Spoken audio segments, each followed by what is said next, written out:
Bom, pessoal, dando continuidade à nossa aula de mapa de risco, agora nós vamos conhecer qual é o roteiro, né, e as etapas necessárias para a elaboração desses mapas. Então, a primeira etapa é conhecer o processo de trabalho no local analisado. Então, primeiramente precisa ser feito um fluxograma de produção, né? Com as etapas já mostrando ali o geral do processo de produção, certo? Depois nós precisamos também da descrição dos equipamentos e das instalações, bem como dos produtos gerados, materiais que são utilizados nesse processo e os resíduos que são produzidos, certo? A descrição das equipes de trabalho, né, de cada setor e a descrição das atividades exercidas. Posteriormente, precisa ser feito um levantamento de informações, e essas informações vão ser obtidas em conversas com os trabalhadores da área que são expostos aos agentes de risco, né, ou que trabalham próximos a eles. Por isso que primeiro é necessário fazer a identificação dos agentes de risco, de cada um dos riscos dos 5 grupos. Nós estudamos isso em aulas anteriores sobre a classificação de riscos, e nós sabemos que existem 5 grupos, de 1 a 5, né? São 5 tipos de risco. Então, precisa ser feito o levantamento de risco e classificá-los para então colocar essa informação no mapa de risco. E assim também obter opiniões e informações sobre como podem estar sendo afetadas. Então, qual que é a percepção, a visão do trabalhador em relação à sua exposição àqueles agentes de risco, certo? Então, aqui nessa imagem, eu trouxe para vocês os 5 grupos. Os riscos físicos se enquadram no grupo 1, grupo 2, riscos químicos, 3, riscos biológicos, 4, riscos ergonômicos e 5, riscos de acidentes, para que vocês possam, então, relembrar quais são os grupos em que os riscos estão classificados. Ainda no levantamento de informações, é possível recorrer à chefia da área se for preciso esclarecimentos adicionais, certo? E levar isso também à seção de segurança, quando ela já existe na empresa, que vai então revisar e consolidar os dados obtidos para compor um mapa de risco. Uma próxima etapa é identificar medidas preventivas existentes e a sua eficácia. Então, nós temos as medidas de proteção coletiva e individual, que são o uso dos EPCs e dos EPIs, que vocês já conhecem. Também medidas de organização do local de trabalho.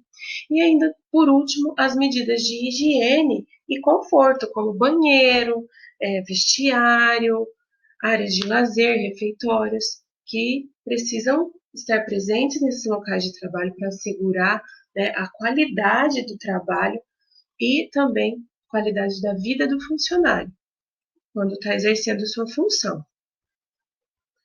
Uma próxima etapa também seria identificar os indicadores de saúde, que seriam as queixas mais frequentes entre os trabalhadores que são expostos àqueles mesmos riscos. Por exemplo, grupos de trabalhadores de um determinado setor, né? Sejam essas queixas físicas, cognitivas ou ainda psíquicas. Fazer o levantamento, né, identificar quais são as doenças profissionais diagnosticadas, né, para aquela função e quais as causas mais frequentes de ausência no trabalho. Também temos os acidentes de trabalhos ocorridos. Para isso, é necessário consultar especialistas da área, recorrer à literatura, aos dados já existentes. Existem manuais de segurança para cada área. Por exemplo, tem o manual de segurança e saúde no trabalho, que é mais geral, mas nós temos para a área da saúde, para a área civil, certo? Então, tudo isso disponível para que sejam obtidas informações para a confecção e elaboração desse mapa de risco. Depois de coletada todas essas informações, né, identificado todos esses setores e as funções, é necessário preencher uma tabela.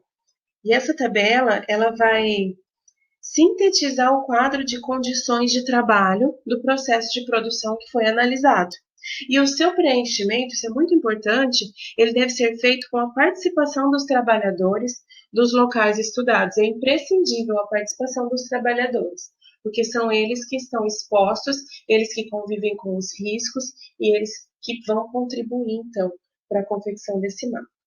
Então, da elaboração do mapa de risco, é necessário ele é uma representação gráfica, como nós já vimos, e os riscos são representados por círculos de cores e tamanhos diferentes, que mostram os locais e os fatores que podem gerar situações de perigo pela presença de agentes de risco físicos, químicos, biológicos, ergonômicos e ainda mecânicos, que são aqueles que causam acidentes.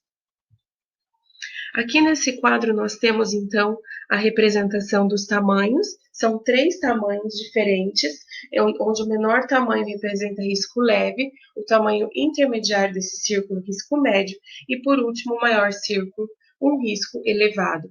E percebam que cada cor identifica um tipo de risco, certo? É assim então que vai aparecer no mapa de risco.